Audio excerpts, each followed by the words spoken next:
Kyle Keating, class of 2001. And who was your head coach? Coach Mike Dungai for all 3 years. All right. Do you have any memories about Coach Dungai? Yeah, absolutely. Coach Dungai replaced Coach Etsy, so he was new, following a highly respected, highly touted coach. So I remember the first day he did an interview, he came down to Feezer and met all the junior high guys and did a speech. So right away when he came into town, was trying to drive the program from the younger ages. But, he had big shoes to fill, and he was definitely a different style. It was a fun couple years, is definitely what I'll say. So actually, I'm kind of interested in that because, like you said, he did replace Etsy, who was there for so long and had his own culture. How would you describe Coach Dungai's culture, or what he was trying to do, or even his personality? So his personality, his culture, he was fun. He wanted to go. He was always going 100 miles an hour. He liked doing new things and implementing new things in the offense in particular. I think with my youth, seeing my brothers play under Etsy, I was well aware of what the reputation was and how that program was run. And then the quick change to Dungai, who definitely saw the value in the wing T offense and the running offense, but he liked to throw the ball a little bit more, which we love too. So it was really fun. I mean, it was like, I kind of think it was some learning years because it was going from way more of a run-based offense to a little bit more of a mesh where we did a lot of three-step stuff and timing routes like West Coast style. But it was a learning curve, so it was fun. And Dungai was always fun, always energetic, driving with positivity through that. It was definitely some fun times. Great cast of characters. Why don't you tell us what position you played? So I was fortunate enough to start quarterback sophomore, junior, and senior year, 98, 99, and 2000. Saw some time, backup safety, but it was mostly quarterback, punter. You had a pretty significant injury. Do you mind just sharing what happened with you and when? Sure. Sophomore year, second last game against West Perry at home on homecoming. Suffered a fractured leg. I broke my tib and fib on my left leg. And yeah, it's an incredible thing to take on as a young guy, a young competitive guy, but it was certainly a range of emotions. You're riding such a high and on top of the world starting as a sophomore and then crashing the halt, breaking your leg. But, was able to play the next 2 years after that too. Okay. I was actually at that game. It was pretty weird because I never really came back for many games, and I just happened to be at that one. And I just remember how silent it got when that happened. Everybody knew it was something serious. I'm sure you were in a lot of pain too. Yeah, I mean, something like that happens, your adrenaline takes over. I always like to share the story. I was arguing with my dad on the ambulance ride off the field because I knew he wasn't going to want me to play next year, and I wasn't even off the field, and I was telling him, I'm playing next year, Dad. I don't care what you say. And, it's interesting what adrenaline does when you're actually in the heat of the moment. Right. Were there any other coaches on the staff that made an impression on you or some kind of impact? I think that we had an amazing staff while we were there. I think that was a big part of our success was that base core of coaches that really, they had years, like there's a lot of coaches that were around for Coach Etsy that stayed and just followed through with Coach Dungai. So all of them, first of all, I love, but Bisking, Shatsy, Dickey, Pettis, Coach Dungai, they were all really close to me. Coach Huber, who I knew Coach Brian Huber, as Todd and Adrian's older brother, who were my buddies running around as kids, but he was our coach too. So that was, an interesting to have him, who was kind of like a big brother, but also a coach, which was cool. But we had a great support staff, man. It really was. Do you think they taught you any qualities that, impacted you, maybe beyond the football field, maybe life lessons that they taught you? I think they still do. Still in touch with a good number of them to this day, and I definitely still quote them on a routine basis. Coach Bisking, for instance, anytime somebody asks you how you're doing, you say great and smile. You give them nothing negative to start with and start every interaction positive like that, and that's something I definitely try to do. He also used to say nothing changes but the date, which sometimes I relate to more than others, but that sticks with you when you hear that stuff so often. And our coaches, Shatsy, I keep in touch, close contact with to this day too. He's always been kind of a mentor for me. But all those guys, all the coaches that we had, what I loved about them is they had high expectations for us, and they weren't going to sacrifice. They weren't going to settle for anything less than that.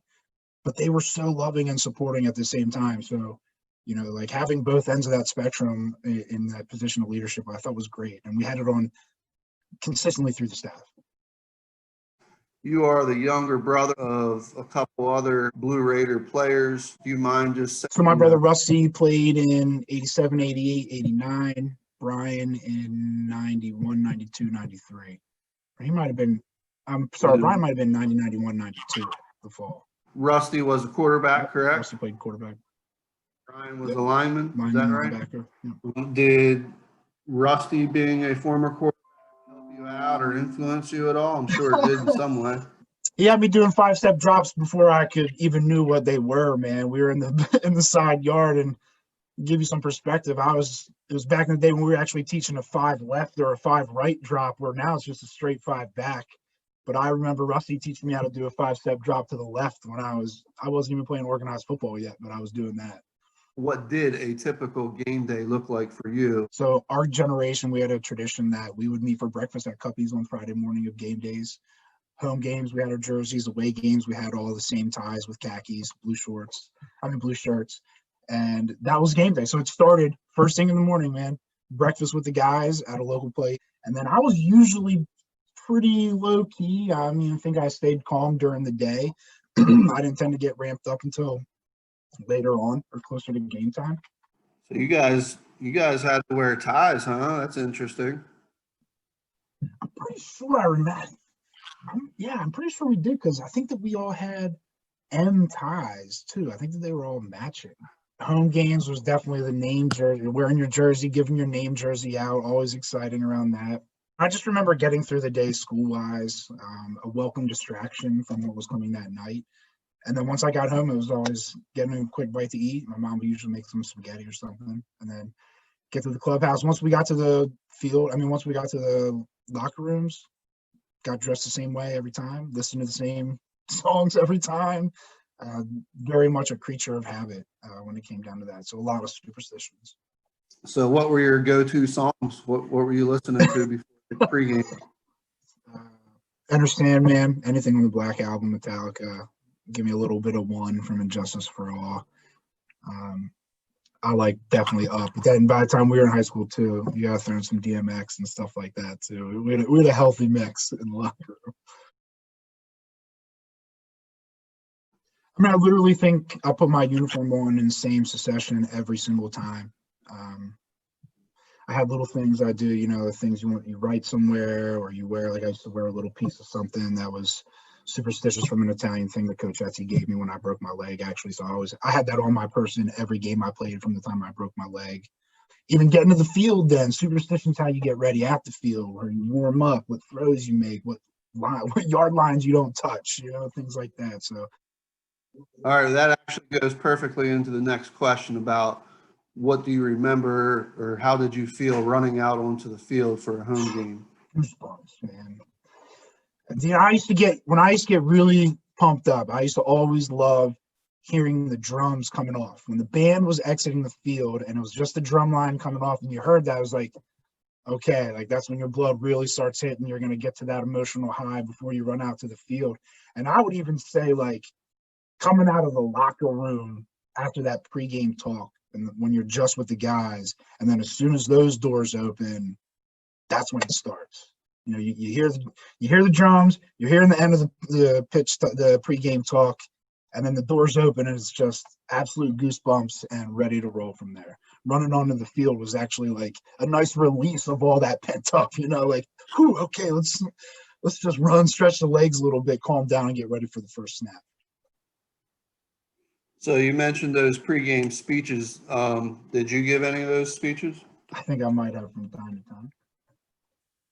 Did you shed any tears during those pregame speeches? I was probably more. I think I might. I think I did once.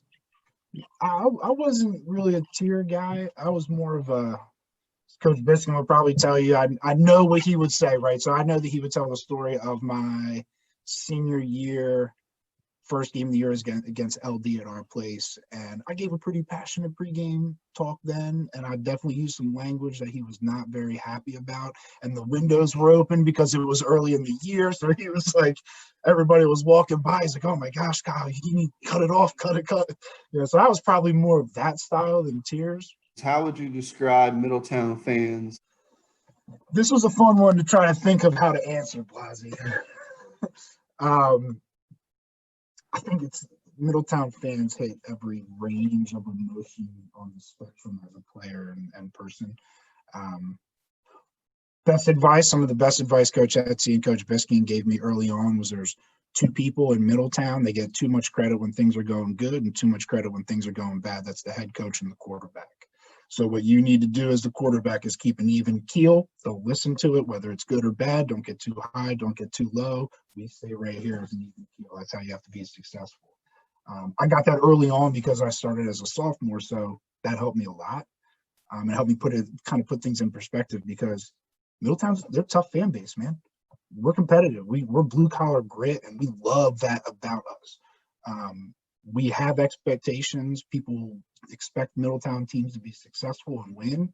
And, the expectations come with certain other qualities too. So extremely loyal, extremely loving and supporting of a fan base, but also very critical and also keep you in check. And I love that. I think we love that.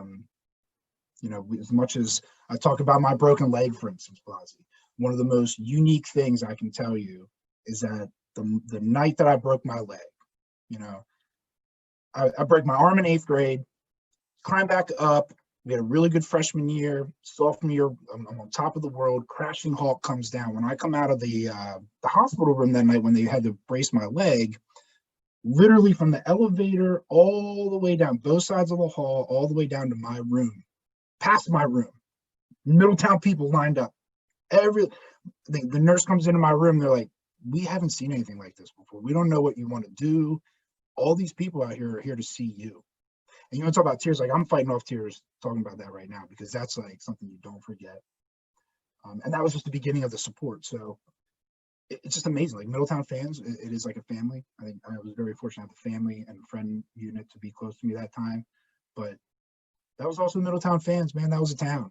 So I remember that night in the hospital, 5 people, 5 minutes at a time. The nurse came in and said, do you want to see everybody? I was like, I want to see everybody that was here. I want to see everybody that wants to see me. 5 people, 5 minutes at a time, rotated in my room until the last group left. And then that's when I finally had my breakdown because up to that point, I was running on pure adrenaline. And when the last group left my room, just my world wiped away, But I played next year. And a big part of that is because of that support and the love of the Middletown base, So as competitive and hard-nosed and grit town that we are, man, talk about supportive, man. Like they brought me back up, was able to compete the next 2 years and absolutely on the backs of a lot of the support that I got from them. My parents' fireplace mantle for months on end was littered with food baskets, balloons, PlayStation that somebody wanted me to borrow. I wasn't even a gamer, like that kind of support. And that's beautiful. I love Middletown for that.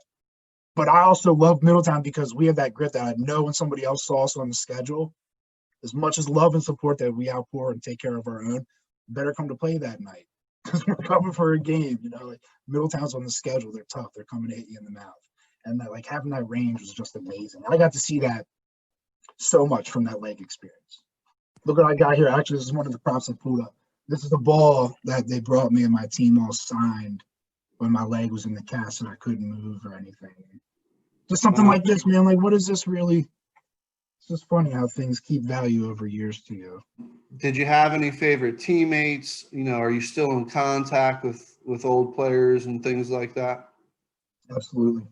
So because I got to play the 3 different years, I had favorite teammates of every year. Like my sophomore year, Steph Shortenoff was a big leader for me. Kind of felt like he took me under his wing and was showing me the ropes, so to speak. But the same rate that year, Steph Chortenoff, Blake Alsop, Justin Chortenoff. You had Corey Dunahay, Pete Cairo, Todd Huber, those guys like the offensive linemen that were really supportive of me. Obviously, they stick out.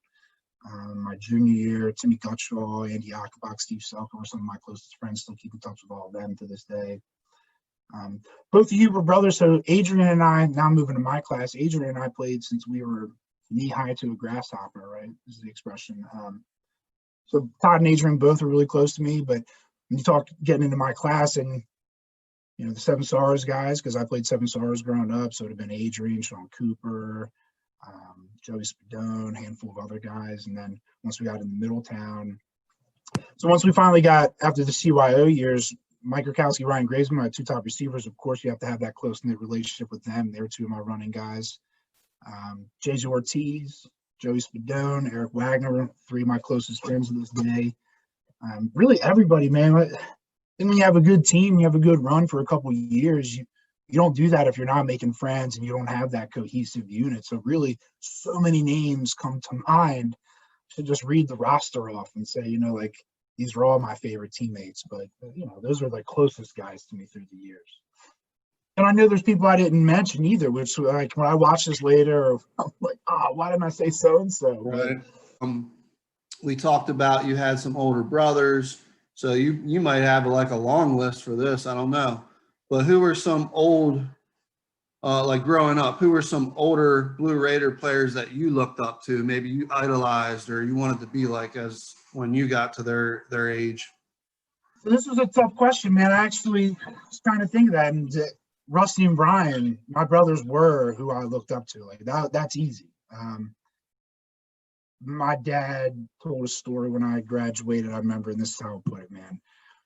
I came down and I was getting ready to go out after graduation. My dad was in the room where he had all me, Rusty, and Brian stuff up on the walls, and he talked about, you know, it's only athletic stuff, obviously, but he was like, I was looking up at this wall, and you have all this, and Brian has all this, and Rusty has all this, but, you know, you have more than Brian. Brian has more than Rusty. This, you know, like this kind of thing of like, I want everybody to be fair, but then I realized my dad had this reckoning that, so, you know, Rusty did what he did by himself, and that's amazing. Brian did what he did because he wanted to do more than Rusty, and you did what you did because you want to do more than your brother. So it was a competition, but it was also love and admiration that's all I really wanted to do. I wanted to compete like my brothers competed. They were my idols. That's who I wanted to be like. So it was easy for me to find that, you know, who was my favorite Raider. Now, taking the family out, Roger Smith was who I like in between Rusty and Brian's years. I loved Roger's game. I always liked watching him. I kind of felt like I wanted my game to be like him. So you wore number 11. What's the reason you wore number 11? Snake eyes. So my dad used to, I don't even know how to put it when I was young.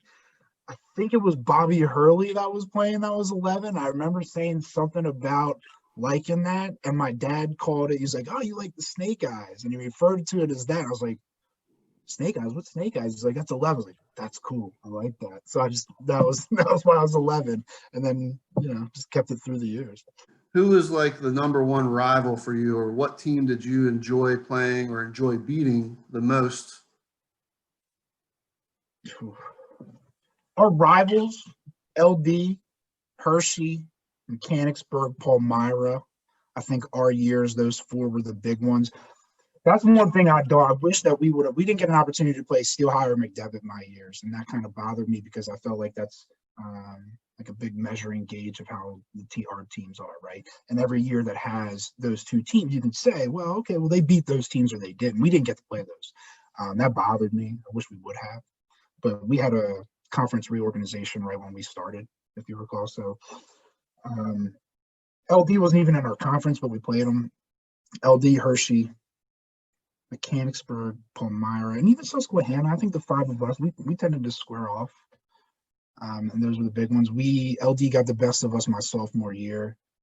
Outside of that, we took every other game with that crew.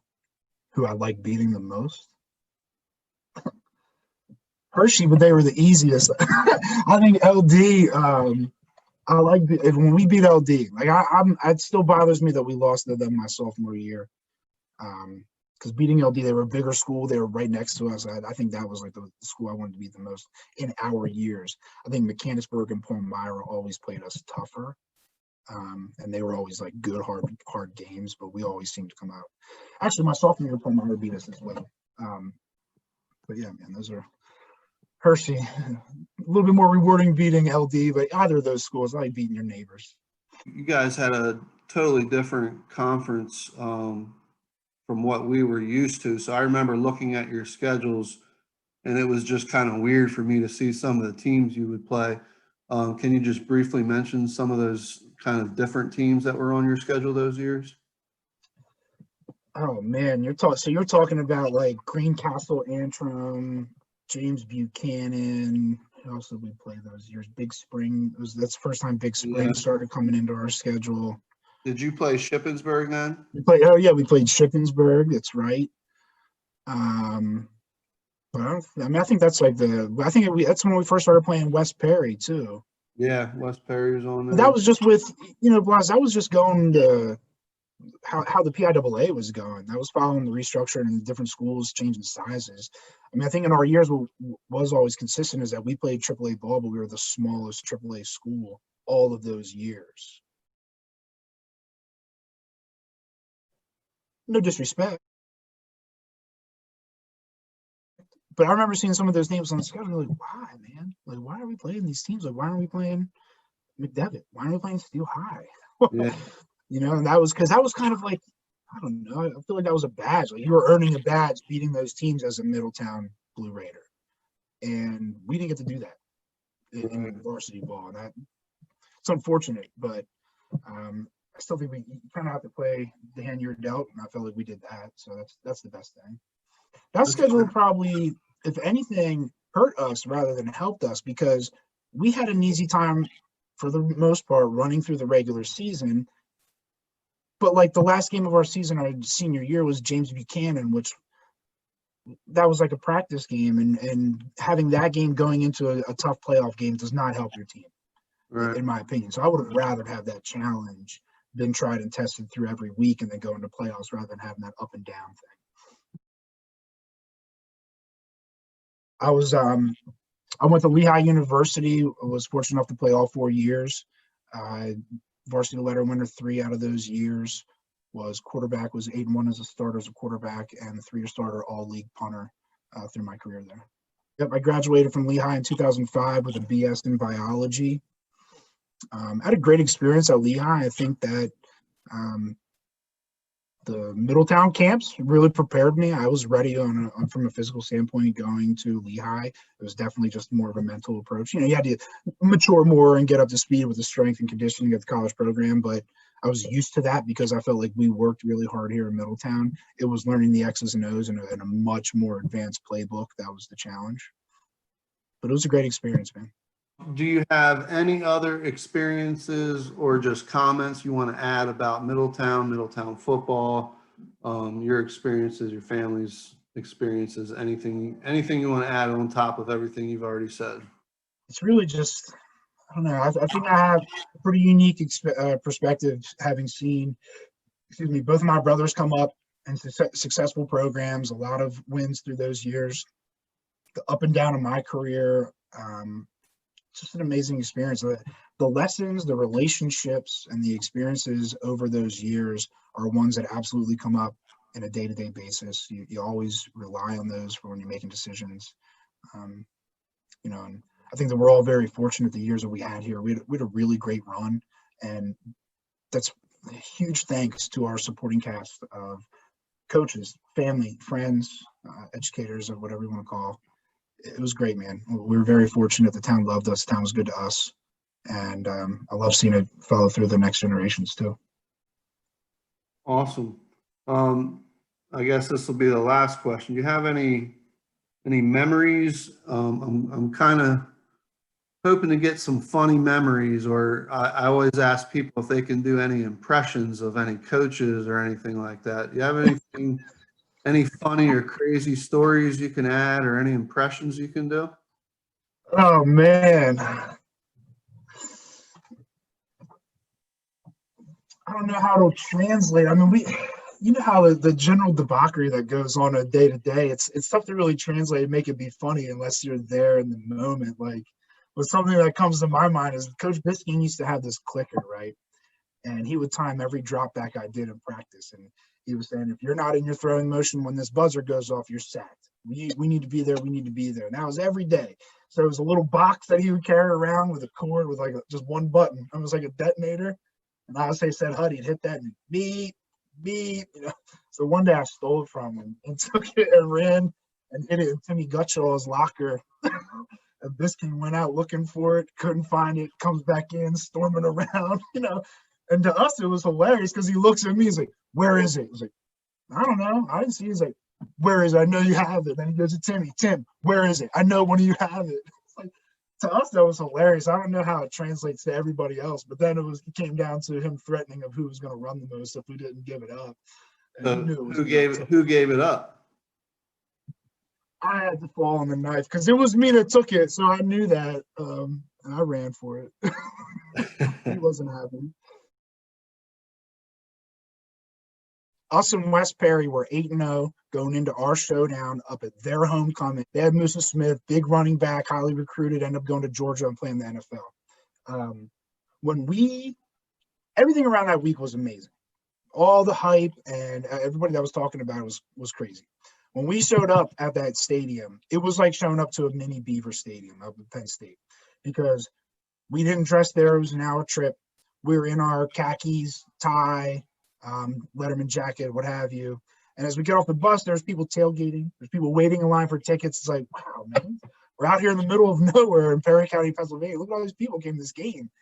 We're walking out, and like me and Grigsby were walking together. I remember hearing people be like, oh, that's Keating and Grigsby. Like, wow, man, like that. You just felt like it. You could just feel the excitement of that day. And we're like, wow, this is a high school football game. And look at all these people showing up. And then we go, warm-ups, get ready. We're in the pregame. We're getting the bands playing on the field. We're giving the pregame talk.